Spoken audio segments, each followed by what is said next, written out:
Hello everyone, welcome to my channel. इस video का अपना टॉपिक है government assistant to small scale industry, यानी गवर्नमेंट स्मॉल स्केल इंडस्ट्री की कैसे क्या करती है, असिस्टेंट करती है, हेल्प करती है, मदद करती है। लास्ट वीडियो में हमने क्या डिस्कस किया था कि इंडस्ट्री को स्मॉल स्केल इंडस्ट्री और लार्ज स्केल इंडस्ट्री में किस बेस पर क्लासिफाई करते हैं। इस चीज टॉपिक को हमने डिटेल में डिस्कस किया था। अब इस वीडियो में हम डिस्कस करेंगे कि जो स्मॉल स्केल इंडस्ट्री है, उन स्मॉल स्केल इंडस्ट्री को डेवलप करने के लिए, उनको प्रमोट करने के लिए गवर्नमेंट उनकी किस तरीके से असिस्टेंस करती है, उनकी मदद करती है, हेल्प करती है। तो गवर्नमेंट क्या करती है, एसएसआई की, एसएसआई यानी स्मॉल स्केल इंडस्ट्री को प्रमोट या फिर डेवलप करने के लिए गवर्नमेंट ने कुछ इंस्टीट्यूशनल सपोर्ट किया है। यानी गवर्नमेंट इन एसएसआई को प्रमोट करने के लिए कुछ इंस्टीट्यूशन के थ्रू उनकी मदद करती है। किसकी मदद करेगी? इस स्मॉल स्केल इंडस्ट्री की। स्मॉल स्केल इंडस्ट्री को प्रमोट करने के लिए गवर्नमेंट ने कुछ ऑर्गेनाइजेशन के थ्रू इनको हेल्प देने की कोशिश की है। अब हम वन बाय वन क्या करेंगे, इन सभी इंस्टीट्यूशन को पढ़ेंगे कि ये सभी इंस्टीट्यूशन एसएसआई को प्रमोट करने के लिए किस तरीके से मदद दे रहे हैं। ठीक है, देखो कौन कौन से। फर्स्ट है नाबार्ड, आरएसबीडीसी, एनएसआईसी, सिडबी, एनईसीयूएस, आरडब्ल्यूईडी, डब्ल्यूएएसएमई, स्फूर्ति और डीआईसीएस। अब देखो वन बाय वन क्या करेंगे, इनको हम डिस्कस करते हैं।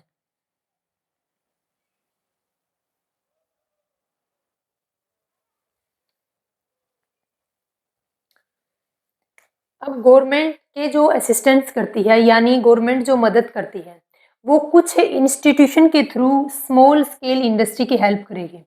अब उन इंस्टीट्यूशन को हम देखेंगे कि वो इंस्टीट्यूशन कैसे स्मॉल स्केल इंडस्ट्री की हेल्प करेंगे। उनमें सबसे पहले है नाबार्ड। सबसे पहले अपने को नाबार्ड की फुल फॉर्म पता होनी चाहिए, national bank for agriculture and rural development bank. National bank for agriculture and rural development bank, ये इसकी फुल फॉर्म है। इसको बनाया कब था, एस्टेब्लिशमेंट कब किया था? जुलाई 1982 को क्या किया था, इसका एस्टेब्लिशमेंट किया था। हेडक्वार्टर कहाँ है? मुंबई के अंदर है। चेयरपर्सन कौन है? नवंबर 2025 तक, यानी एट प्रेजेंट, आज के दिन में चेयरपर्सन कौन है नाबार्ड का? साजी केवी है। ये क्वेश्चन लास्ट में एचपीएससी के अंदर आया हुआ क्वेश्चन है ये, कि साजी केवी चेयरपर्सन पूछा गया था नाबार्ड का। जैसे ये बड़े बड़े इंस्टीट्यूशन, ऑर्गेनाइजेशन एस्टेब्लिश किए गए हैं, इनके चेयरपर्सन काफ़ी टाइम पूछे जाते हैं। तो नाबार्ड के चेयरपर्सन कौन है? साजी केवी हैं। उसका हेडक्वार्टर मुंबई में। बनाया कब था? जुलाई 1982 को इसकी एस्टेब्लिशमेंट की थी। अब देखो मेन बात क्या है कि इसका पर्पज क्या है। आप इसकी फुल फॉर्म पर फोकस करना, आपको पर्पज अपने आप पता चल जाएगा। नेशनल बैंक है, बैंक है यानी पैसा प्रोवाइड करेगा, फाइनेंशियली आपकी मदद करेगा। फॉर किसके लिए? एग्रीकल्चर के लिए एंड रूरल डेवलपमेंट के लिए। एग्रीकल्चर और रूरल एरिया का डेवलपमेंट करने के लिए नाबार्ड को बनाया गया था। तो पर्पज में देखो, to promote integrate rural development. इसका फोकस क्या रहेगा कि कैसे भी करके रूरल एरिया का डेवलपमेंट था। अब देखो इसका मेन फोकस रहता किसके ऊपर है, यानी नाबार्ड का मेन फोकस कहाँ रहेगा? एग्रीकल्चर को प्रमोट करने में, स्मॉल स्केल इंडस्ट्री को प्रमोट करने में, कोटेज एंड जो विलेज में, जो गांव में जो इंडस्ट्री सेटअप कर रखी है, जो स्मॉल स्केल इंडस्ट्री है, उनको प्रमोट करने में। रूरल आर्टिशन, रूरल एरिया के अंदर आर्टिशन है, कोई मूर्तिकार है, कोई पेंटिंग बनाता है, कोई अदर कोई क्राफ्टिंग का काम करता है, उनको प्रमोट करने के लिए। हेल्प दीज सेक्टर यूजिंग किसके through? Credit and non credit opportunity. Credit और नॉन क्रेडिट दोनों तरीके से नाबार्ड क्या करता है, इन सेक्टर को प्रमोट करने में मदद करता है। अब मैंने यहाँ पर क्रेडिट अपॉर्चुनिटी तो बोल दिया, नाबार्ड क्रेडिट फैसिलिटी देता है। मान लो लोन प्रोवाइड करता है, जैसे कि मान लो लोन दे दिया या फिर कोई सब्सिडी प्रोवाइड कर दी, वो तो क्या हो गया? वो तो पैसा हो गया। अब नॉन क्रेडिट अपॉर्चुनिटी कैसे है? जैसे टाइम टू टाइम जो रूरल एरिया के लोग हैं, रूरल एरिया के लोग जो स्मॉल स्केल इंडस्ट्री में काम कर रहे हैं, उनकी स्किल को डेवलप करना, उनको टाइम टू टाइम ट्रेनिंग देना, उनको जो न्यू टेक्नोलॉजी आ रही है उस टेक्नोलॉजी से अवेयर कराना, ये काम कौन करता है? ये काम नाबार्ड करता है। अब देखो कि नाबार्ड से स्मॉल स्केल इंडस्ट्री का डेवलपमेंट में योगदान कैसे है वो देखो। नाबार्ड क्या करता है? नाबार्ड रूरल एरिया को डेवलप करने का काम करेगा। नाबार्ड एग्रीकल्चर और रूरल एरिया को डेवलप करने का काम करता है। अब नाबार्ड क्या करेगा? नाबार्ड लोगों को लोन प्रोवाइड करेगा।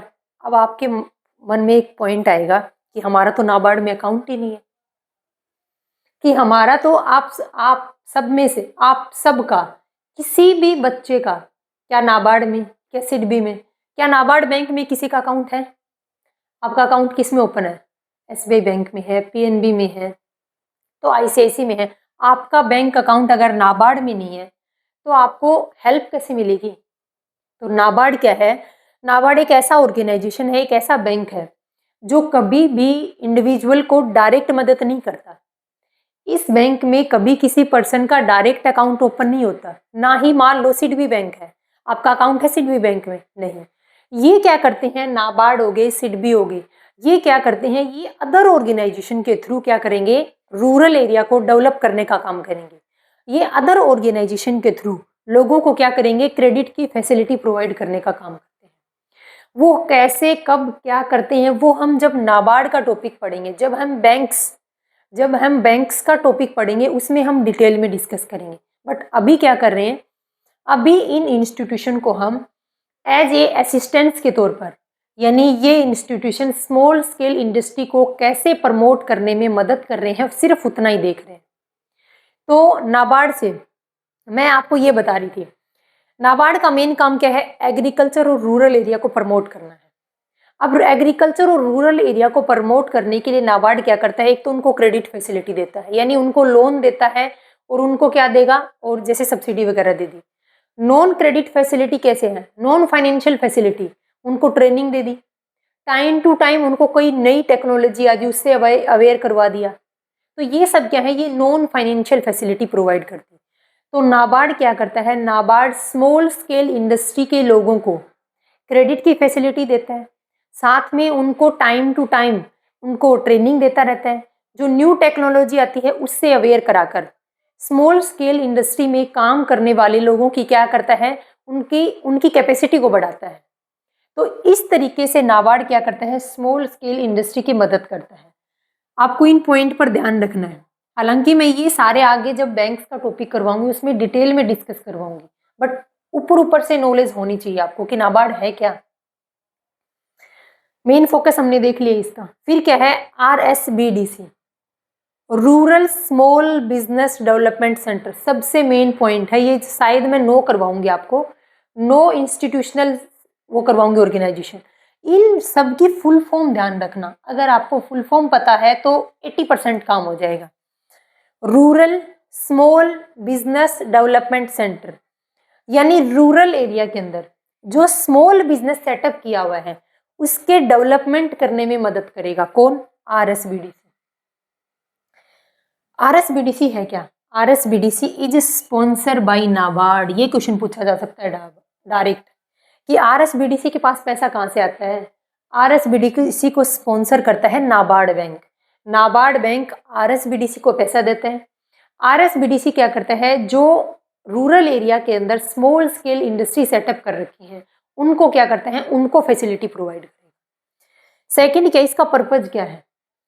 To work for social and financially disadvantage people and group, यानी जो सोशली और फाइनेंशियली डिसएडवांटेज पीपल हैं, यानी जिनके पास पैसे की कमी है, उन पर्सन को, उन लोगों को क्या करना है? उनको फैसिलिटी प्रोवाइड करना है। अब देखो, जैसे मैंने एग्जांपल दिया यहाँ पर सॉफ्ट टॉय और कैंडल मेकिंग। रूरल एरिया के अंदर सॉफ्ट टॉय बनाते हैं, हैंड मेकिंग, हाथ से क्या है? हाथ से टॉय बनाते हैं, या फिर कैंडल मेकिंग का काम कर रहे हैं। वो लोग क्यों काम कर रहे हैं? क्यों? क्योंकि वो लोग काम करके मार्केट में क्या करेंगे? इन गुड्स की सप्लाई करेंगे। तो उन लोगों को ये जो बना रहे हैं कैंडल मेकिंग और जो सॉफ्ट टॉय बना रहे हैं, इनको मदद कहाँ से मिल रही है? इनको मदद मिल रही है आरएसबीडीसी से, यानी रूरल स्मॉल बिजनेस है, जो स्मॉल स्केल इंडस्ट्री हैं उनको प्रमोट करने के लिए आरएसबीडीसी एक इंस्टीट्यूशन है, एक ऑर्गेनाइजेशन है जो क्या करेगा, स्मॉल स्केल इंडस्ट्री की मदद करता है।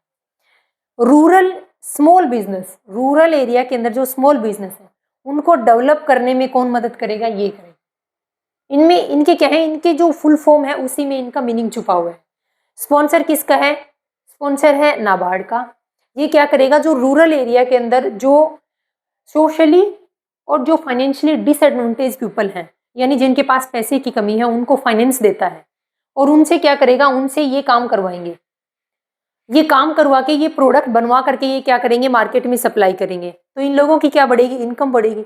इनकम बढ़ेगी तो डिमांड बढ़ेगी, और डिमांड बढ़ेगी तो लग डिमांड बढ़ने से क्या होगा, डिमांड बढ़ने से इन लोगों की क्या हो जाएगी, वही प्रोडक्शन फिर से बढ़ेगा, लोगों की इनकम बढ़ेगी और इनका जो लिविंग स्टैंडर्ड ऑफ लिविंग है वो क्या हो जाएगा, हाई हो जाएगा। अब देखो नेक्स्ट,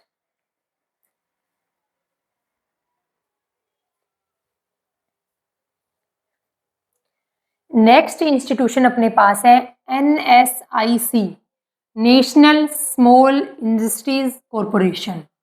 इसकी स्थापना कब हुई थी, 1955 के अंदर। उसके बाद इसका फोकस किस चीज के ऊपर है, ये ध्यान रखना आप। NSIC का फोकस है कॉमर्शियल एस्पेक्ट के ऊपर। कॉमर्शियल एस्पेक्ट मींस देखो, imported machine on hire purchase agreement. मतलब क्या है, देखो हायर परचेज एग्रीमेंट का मतलब क्या है, मशीन को हायर करने का मतलब है कि मशीन को रेंट पर लेना। मान लो एक मशीन है 50,000 की और उस मशीन को हमने 10,000 पर मंथ रेंट पर हायर कर रखा है।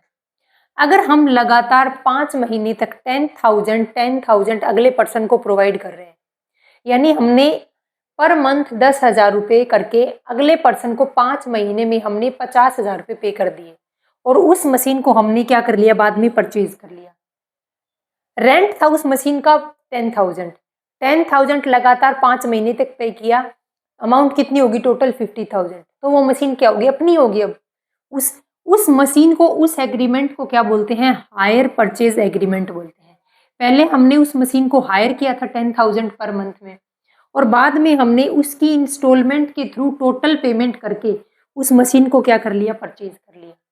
इस तरीके से इसको बोलते हैं हायर परचेज एग्रीमेंट। तो एनएसआईसी क्या करता है, एनएसआईसी जो ऑर्गेनाइजेशन है, जो इंस्टीट्यूशन है, वो क्या करता है, imported machine on hire purchase agreement में क्या करेगा, हेल्प करता है। वो इस तरीके से मशीन को हायर करने में, मशीन को परचेज करने में क्या करेगा, हेल्प करेगा। सेकंड क्या है, प्रोक्योरमेंट यानी production, procurement of supply imported indigenous raw material, यानी किसी भी यूनिट का प्रोडक्शन करने के लिए रॉ मटेरियल की रिक्वायरमेंट है।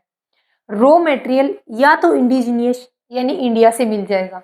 अगर उस प्रोडक्ट को बनाने के लिए रॉ मटेरियल की रिक्वायरमेंट इंडिया से पूरी नहीं हो पाई, अगर इंडिया से रॉ मटेरियल की सप्लाई कंप्लीट नहीं हो पाई, तो अगर फॉरेन से रॉ मटेरियल मंगवाना है तो एनएसआईसी क्या करेगा, उस रॉ मटेरियल को इंपोर्ट कराने में क्या करेगा, मदद करेगा।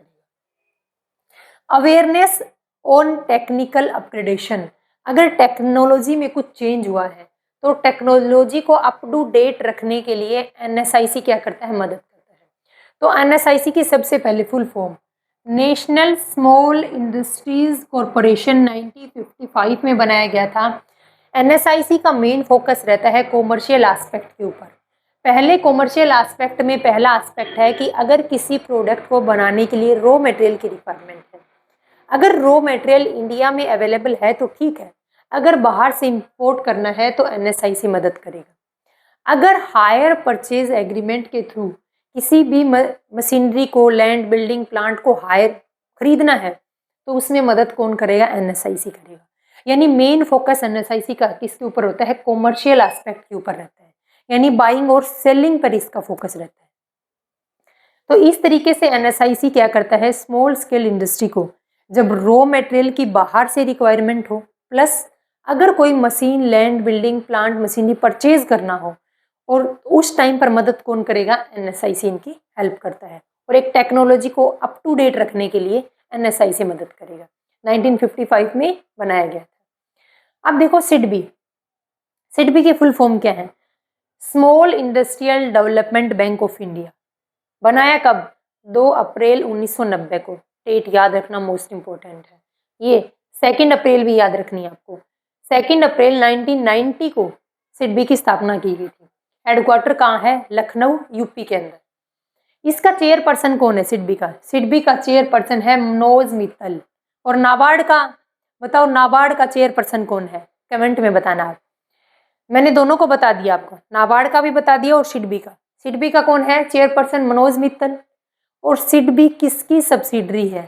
सिडबी है fully owned subsidiary of IDBI. Subsidiary किसकी है? आईडीबीआई की सब्सिडरी है। यानी पूरी तरीके से जो कंट्रोल है ना सिडबी के ऊपर, वो किसका है? आईडीबीआई का पूरा कंट्रोल है सिडबी के ऊपर। गवर्नमेंट बैंक है ये जो सिडबी है, ये पूरी तरीके से गवर्नमेंट बैंक है। यानी टोटल फंडिंग कौन करेगा? गवर्नमेंट करेगी। सबसे पहले क्या है? गवर्नमेंट है। गवर्नमेंट क्या करती है? गवर्नमेंट सिडबी को फंडिंग करती है। सिडबी क्या करती है? सिडबी जो स्मॉल स्केल इंडस्ट्री है उनको फंडिंग करने का काम करती है। यानी सिडबी एक तरीके से क्या है? ब्रिज का काम कर रही है। एक हाथ से पैसे लेती है गवर्नमेंट से और दूसरे हाथ से स्मॉल स्केल इंडस्ट्री को पैसा प्रोवाइड करती है। तो क्या लिखा हुआ है? गवर्नमेंट बैंक है कौन? सिडबी, जो डायरेक्ट और इनडायरेक्ट फाइनेंशियल सपोर्ट करती है। किसको करेगी? इन स्मॉल स्केल इंडस्ट्री को करती है। अब सिडबी के ऑब्जेक्ट क्या है? सबसे पहला काम है फाइनेंसिंग, पैसा प्रोवाइड करना। गवर्नमेंट से पैसा लेकर के कहाँ प्रोवाइड करेगी? स्मॉल स्केल इंडस्ट्री को। सेकंड क्या? प्रमोशन का काम करेगी। प्रमोशन का काम कैसे करेगी? ये टेक्नोलॉजी को अप टू डेट रखेगी। यानी अगर टेक्नोलॉजी में कोई चेंज हुआ है तो उस टेक्नोलॉजी को स्मॉल स्केल इंडस्ट्री तक प्रोवाइड करने का काम भी सिडबी का है। डेवलपमेंट का काम करेगी। रूरल एरिया के अंदर ये देखो स्मॉल इंडस्ट्रीज, जो रूरल एरिया के अंदर जो छोटी छोटी इंडस्ट्री एस्टेब्लिश की हैं उनके डेवलपमेंट का काम करेगी। कोऑर्डिनेशन मेन पॉइंट है इसका, ये कोऑर्डिनेशन का काम करती है। कोऑर्डिनेशन कैसे है? गवर्नमेंट और स्मॉल स्केल इंडस्ट्री के बीच में कोऑर्डिनेशन का काम करती है सिडबी। यानी लाइक ए ब्रिज, एक ब्रिज के जैसा काम करेगी। बैंक, ये रहा बैंक, गवर्नमेंट और स्मॉल इंडस्ट्री, इन तीनों को आपस में लिंक, यानी गवर्नमेंट और स्मॉल स्केल इंडस्ट्री के बीच में एक ब्रिज का काम सिडबी करती है। यानी ये क्या है? एक लिंकिंग पॉइंट है इसका गवर्नमेंट और इसका एसएसआई स्मॉल स्केल इंडस्ट्री का। तो सिडबी क्या है? सिडबी की स्थापना हुई थी 2 अप्रैल 1990 की। चेयरपर्सन कौन है? मनोज मित्तल है। हेडक्वार्टर कहाँ है? लखनऊ के अंदर है। ये सब्सिडरी किसकी है? आईडीबीआई की है। इसका काम क्या है? काम है फाइनेंस, काम है प्रमोशन करना, काम है डेवलपमेंट और काम है कोऑर्डिनेशन का। ये है सिडबी का फंक्शन। तो सिडबी भी क्या करती है? स्मॉल स्केल की जो इंडस्ट्री है उन स्मॉल स्केल इंडस्ट्री को फाइनेंस प्रोवाइड करती है, उनको प्रमोट करने का काम करती है। यानी टाइम टू टाइम उनको ट्रेनिंग देना। टाइम टू टाइम क्या है? स्मॉल स्केल इंडस्ट्री के लोगों को ट्रेनिंग देना, साथ में उनको टेक्नोलॉजी को अप टू डेट रखना। डेवलपमेंट में रूरल एरिया का डेवलपमेंट करना। और एसएसआई और गवर्नमेंट के बीच में क्या करती है? एक लिंकिंग का काम करती है, कोऑर्डिनेशन बना के रखती है। देखो next organisation,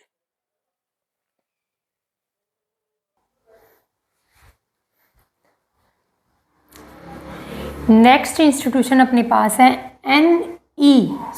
NCEUS, national commission for enterprises in the unorganised sector. ये मेन पॉइंट है इसमें। NCEUS का मेन फोकस किसके ऊपर रहेगा? Unorganised sector. अब आप बोलोगे व्हाट इज ऑर्गेनाइज्ड सेक्टर और what is unorganised sector. Organised sector कौन से हैं? वो सेक्टर जो गवर्नमेंट के रूल के अंडर काम करते हैं, यानी जो गवर्नमेंट ने रूल रेगुलेशन बना रखे हैं उनके अकॉर्डिंग जो काम करते हैं। उस सेक्टर के अंदर जो भी ऑर्गेनाइजेशन आती हैं उनको बोलते हैं ऑर्गेनाइजेशन सेक्टर। जैसे कि बैंक है। अपने पास है अनऑर्गेनाइज्ड सेक्टर, वो सेक्टर हैं जो गवर्नमेंट के रूल के अकॉर्डिंग काम नहीं करते। जैसे कि जो डोमेस्टिक हेल्पर हैं, सोशल वर्कर हैं, ये किसके अंदर आते हैं? ये अनऑर्गेनाइज्ड सेक्टर के अंदर आते हैं। तो NCEUS, national commission for enterprises in the unorganised sector, main focus किसके ऊपर रहेगा? Unorganised sector. अगर आपको कहीं भी अनऑर्गेनाइज्ड सेक्टर का नाम दिखे तो आपको आंख बंद करके किस पे टिक लगाना है? NCEUS पर, क्योंकि ये जितने भी गवर्नमेंट ने इंस्टीट्यूशनली जो इंस्टीट्यूशन के थ्रू जो स्मॉल स्केल इंडस्ट्री को हेल्प करने की कोशिश की है, इसमें एक ऐसा ओनली ऐसा इंस्टीट्यूशन है जो अनऑर्गेनाइज्ड सेक्टर की मदद करता है। सितंबर 2004 के अंदर इसको एस्टेब्लिश किया गया था। इसके ऑब्जेक्ट क्या हैं? Improving the productivity of small enterprises in the informal sector. Informal means unorganised sector. देखो, जहाँ पर इनफॉर्मल सेक्टर आ गया, अनऑर्गेनाइज्ड सेक्टर आ गया, किसका रोल है? NCEUS का रोल है। इम्प्रूविंग करना है किसमें? प्रोडक्टिविटी में, यानी प्रोडक्शन को बढ़ाना है for small enterprises. Small scale industry का तो रोल ही चल रहा है अभी। इन द इनफॉर्मल सेक्टर, बात किसकी है? इनफॉर्मल सेक्टर की है, अनऑर्गेनाइज्ड सेक्टर की है। इनफॉर्मल सेक्टर को PPP यानी पब्लिक प्राइवेट पार्टनरशिप से भी ग्रो कर सकते हैं, यानी इनफॉर्मल सेक्टर को हम PPP से भी क्या कर सकते हैं? ग्रो कर सकते हैं। बात रहेगी इनफॉर्मल सेक्टर की या अनऑर्गेनाइज्ड सेक्टर की, तो नाम किसका आएगा? सीधा NCEUS का, जो कब बनाई गई थी? सितंबर 2004 के अंदर इसको एस्टेब्लिश किया गया था। तो NCEUS क्या करती है? जो रूरल एरिया के अंदर जो अनऑर्गेनाइज्ड सेक्टर है, यानी जो कंपनी, जो ऑर्गेनाइजेशन, जो फैक्ट्री गवर्नमेंट के रूल रेगुलेशन के अकॉर्डिंग काम नहीं करते, उनको प्रमोट करने के लिए, उनको डेवलप करने के लिए NCEUS क्या करती है? अपना महत्वपूर्ण योगदान अदा करती है। नेक्स्ट इंस्टीट्यूशन है RWED, यानी रूरल एंड एंटरप्रेन्योरशिप डेवलपमेंट। किसका? रूरल एंड एंटरप्रेन्योरशिप डेवलपमेंट है। अब देखो, रूरल एंड वुमेन आएगा इधर।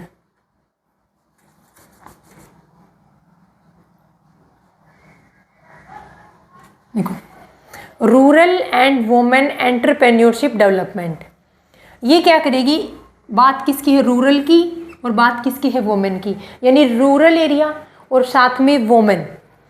रूरल एरिया की वुमेन को अपॉर्चुनिटी या सर्विस देना ताकि वो अपना ऑर्गेनाइजेशन, अपना बिजनेस, अपनी इंडस्ट्री खुद सेटअप कर सके।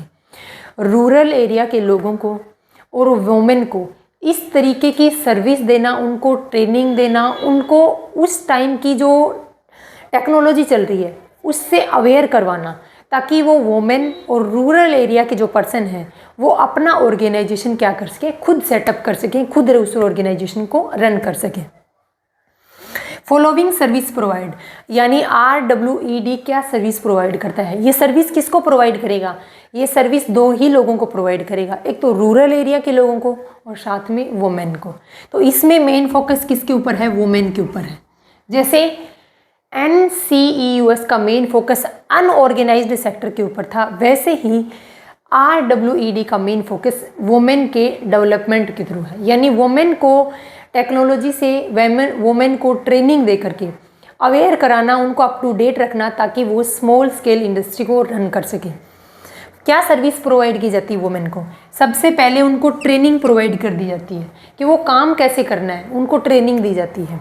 फिर उनको टेक्निकल नॉलेज दी जाती है कि एट प्रेजेंट किस टेक्नोलॉजी को आप यूज करके प्रोडक्ट को ज़्यादा बेटर वे में प्रोड्यूस कर सकती हैं। तो अब हमने क्या पढ़े थे? NCEUS और RWED, इसका मेन फोकस वुमेन पे और इसका मेन फोकस अनऑर्गेनाइज्ड सेक्टर पर है। नेक्स्ट देखो 7th,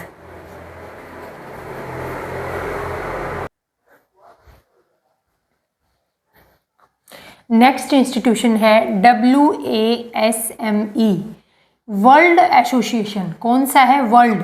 world association for small and medium enterprises. ये है क्या? WASME, सबसे पहला वर्ड क्या है? वर्ल्ड, यानी ये क्या है? एक इंटरनेशनल बॉडी है।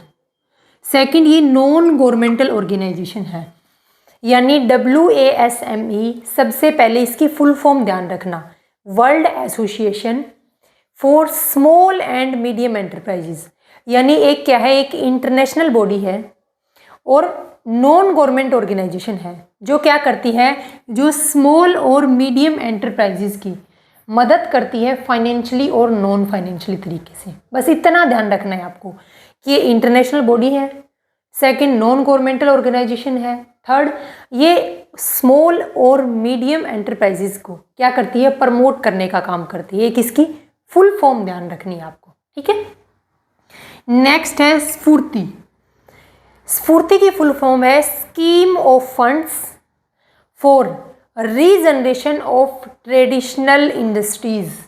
इसकी एस्टेब्लिशमेंट हुई थी 2005 में। इसका मेन फोकस है ट्रेडिशनल इंडस्ट्रीज पर। जैसे ये क्या है, वर्ल्ड, इस वर्ड से क्या ध्यान हो गया, वर्ल्ड, यानी ये क्या है, इंटरनेशनल बॉडी थी और एक नॉन गवर्नमेंटल ऑर्गेनाइजेशन था।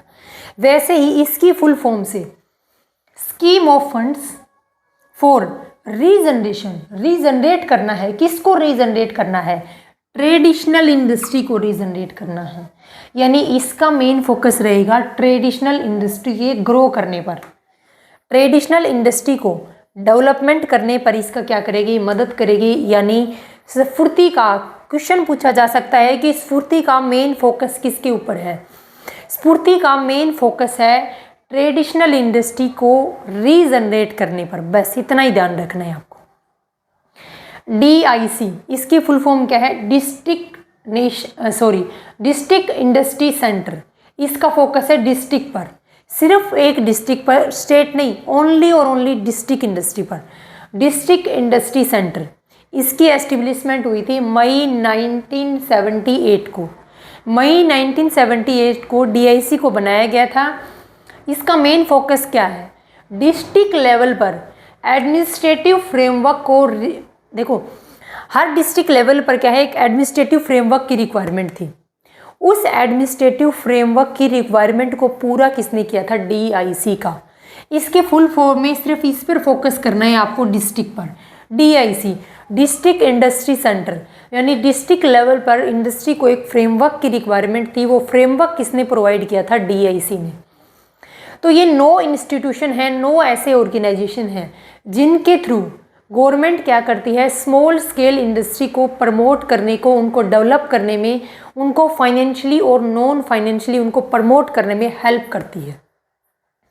तो इस वीडियो का अपना टॉपिक था government assistant to small scale industry, यानी गवर्नमेंट स्मॉल स्केल इंडस्ट्री को प्रमोट करने के लिए कुछ इंस्टीट्यूशन के थ्रू किस तरीके से हेल्प करती है। वो हमने इन 9 इंस्टीट्यूशन को डिस्कस करके ये बताया कि ये इंस्टीट्यूशन स्मॉल स्केल इंडस्ट्री को किस तरीके से प्रमोट करते हैं, डायरेक्ट और इनडायरेक्ट तरीके से। तो ये टॉपिक अपना होता है फिनिश। Thank you.